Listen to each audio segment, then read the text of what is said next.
ঘৰত ৰুজি ৰোজগাৰ বঢ়াবৰ কাৰণে আটাইতকৈ এটা সৰু দোৱা লৈ আহিছোঁ, যিটো দোৱা পঢ়িলে, যিটো ৱাজিফা কৰিলে ঘৰত ৰুজি ৰোজগাৰ বাঢ়িব। আৰু যদি আমাৰ কি হৈছে যে আমি যিমান কষ্ট কৰিছোঁ তাৰ পৰিমাণে যদি আমি ফল পোৱা নাই, তেনেহ'লে আল্লাহৰ ওচৰত খাছ কৰি এই দোৱাটো পঢ়ক। নিশ্চয় আল্লাহে সকলোৰে মনোকামনাবিলাক পূৰণ কৰিব।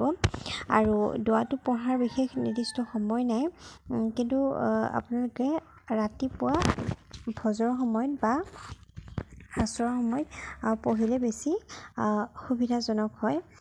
আৰু যদি সময় নাই তেনেহ'লে আমি যিকোনো সময়তে পঢ়িব পাৰোঁ। আৰু দোৱাটো এনেধৰণৰ, আমি দোৱাটো পঢ়াৰ আগত প্ৰথমত 7 বাৰ যিকোনো এটা দৰুদ পঢ়ি ল'ব লাগে, বা আটাইতকৈ সৰু দৰুদ ছাল্লাল্লাহু তাআলা আলাইহি ৱাছাল্লাম, এই দৰুদটো 7 বাৰ পঢ়ি ল'ব লাগে। আৰু তাৰপিছত আমি 112 বাৰ পঢ়িব লাগিব ইয়া ৰাজ্জাকু, ইয়া ৰহমানু, ইয়া ৰহিমু, ইয়া চালামু। এতিয়া আমি এনেকৈ 112 বাৰ কেনেকৈ হ'ব, প্ৰথমত হ'ব এনেকৈ ইয়া ৰাজ্জাকু, ইয়া ৰহমানু, ইয়া ৰহিমু, ইয়া চালামু। তো এইটো হৈ গ'ল এবাৰ। তাৰপিছত আকৌ আমি পঢ়িম ইয়া ৰাজ্জাকু, ইয়া ৰহিমু, ইয়া ৰহমানু, ইয়া চালামু, সেইটো হৈ গ'ল 2 বাৰ। আৰু এনেকৈ এবাৰ দুবাৰ কৰি আমি 112 বাৰ পঢ়িব লাগিব।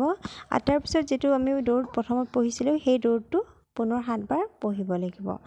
আৰু সকলোৱে এইটো চেষ্টা কৰকচোন, নিশ্চয় ঘৰবিলাকত ৰুজি ৰোজগাৰ বাঢ়িব আৰু আল্লাহে দিনক দিনে বৰকতৰ পৰিমাণ বঢ়াই দিব। আৰু আজিলৈ আহোঁ। আসসালামু আলাইকুম ৱৰহমাতুল্লাহি ৱবাৰাকাতুহু।